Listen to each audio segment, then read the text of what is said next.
Jean-Luc Velay, bonjour. Bonjour. Donc, je vous ai déjà interviewé sur l'écriture, l'importance de l'écriture dans la mémorisation, dans les apprentissages. Aujourd'hui, notre propos sur Ecritech, c'est l'écriture numérique. Donc, globalement, avant de décortiquer les incidences sur le cognitif, euh, l'apprentissage donc avec le numérique fait évoluer en fait le sens de l'écrit, c'est ça? Eh bien, disons que il faut peut-être présenter les choses un peu différemment. L'introduction du numérique à l'école fait évoluer les apprentissages. Bon, ça, on en est tous convaincus.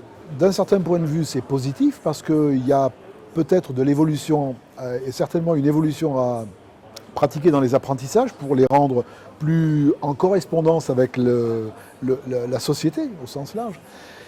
Mais quand ces changements d'apprentissage touchent les apprentissages primordiaux, c'est-à-dire ceux qu'on apprend quand on est tout petit, et en particulier le langage, mais c'est vrai aussi pour le calcul, etc., il faut peut-être être attentif à ce que l'introduction du numérique ne modifie pas trop les choses, ou du moins vérifier que si elle les modifie, c'est dans le bon sens et pas dans un sens un petit peu négatif. Voilà.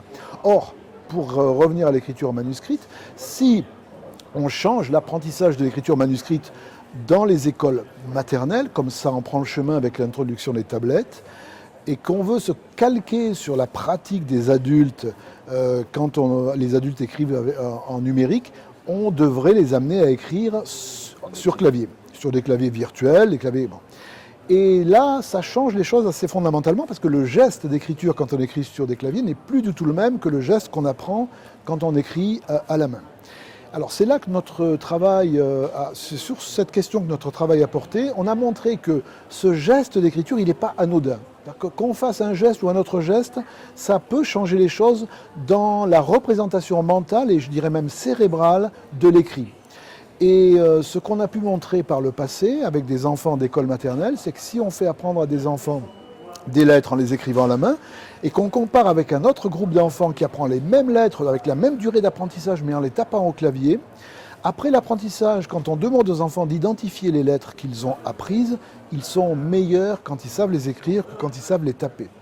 Et on a refait cette expérience avec des adultes, des étudiants, on obtient les mêmes résultats. Et ce qu'on a pu voir aussi avec les étudiants, qu'on n'avait pas vu avec les enfants, c'est que leur cerveau, quand on leur demande de reconnaître les lettres visuellement, leur cerveau, quand ils savent les taper et quand ils savent les écrire. En gros, quand ils savent les écrire, on voit s'activer des zones du cerveau qui normalement en lecture ne devraient pas être actives. Ce sont les zones motrices qui sont mises en jeu normalement quand on écrit. Autrement dit, un adulte qui sait écrire, comme vous et moi, quand il regarde des lettres, il réactive quelque chose qui est en rapport avec l'écriture.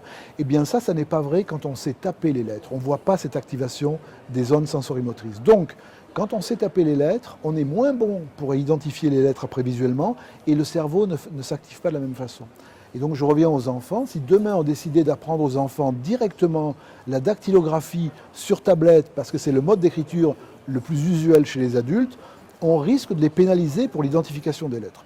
Bon, mais ça c'est, comment vous dire, après tout, identifier les lettres c'est fondamental pour rentrer dans la lecture, mais ça n'est qu'une étape. La lecture, c'est bien autre chose. C'est pas que des lettres, c'est des mots, c'est de la syntaxe, l'orthographe, la sémantique. Et on ne sait pas si, au bout d'un certain temps, il n'y aurait pas une espèce d'adaptation du cerveau et des processus cognitifs qui ferait que, eh bien, même si on est un peu pénalisé pour identifier les lettres, il y a d'autres avantages qui font que finalement ça compense. Voilà. Et pour savoir ça, il faudrait tester sur le long terme. Or, bon, c'est pas facile à faire. Personne ne l'a fait encore, à ma connaissance, dans aucun pays du monde, parce que ça veut dire étudier pendant plusieurs années, comparer des enfants qui n'apprennent plus à la main et qui apprennent au clavier. On a un projet là-dessus qu'on espère démarrer dans un an. Alors, dans Grand Synthèse, on ne va pas dire que vous êtes contre, on n'oppose pas le multimédia. Voilà, c'est un sorte de principe de précaution. Vous dites pour l'instant, on n'en sait rien. Mais il faut quand même se méfier si on abandonne. C'est ça. Je ne voudrais pas faire passer le message que l'usage du numérique à l'école, même à l'école maternelle, pose des problèmes.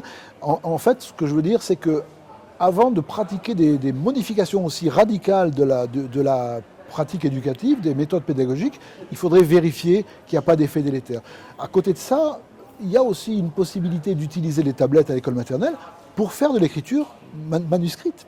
Et il y a très probablement beaucoup d'outils dont beaucoup ne sont pas encore même imaginés, qui permettraient de favoriser, d'aider les enfants en écriture manuscrite. On a par exemple une application, nous, sur laquelle on travaille maintenant depuis 3 ans, pour aider les enfants dysgraphiques, c'est-à-dire ces enfants qui ont beaucoup de mal à apprendre à écrire, qui consiste à transformer l'écriture en son et même en musique en temps réel. L'idée étant qu'un enfant dysgraphique, il a du mal à avoir un mouvement fluide.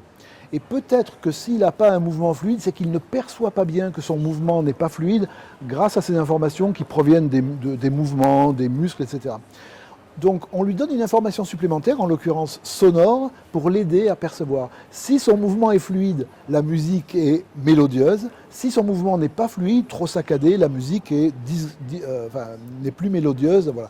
Et donc on teste ça avec des enfants, mais pas à l'école encore. On teste ça dans des cabinets de psychomotriciens, pour vérifier si oui ou non ça aide les enfants à mieux contrôler leurs gestes. Voilà un exemple, mais il y en aurait probablement beaucoup d'autres d'applications du numérique qui permettraient, tout en gardant l'écriture manuscrite, de favoriser cet apprentissage.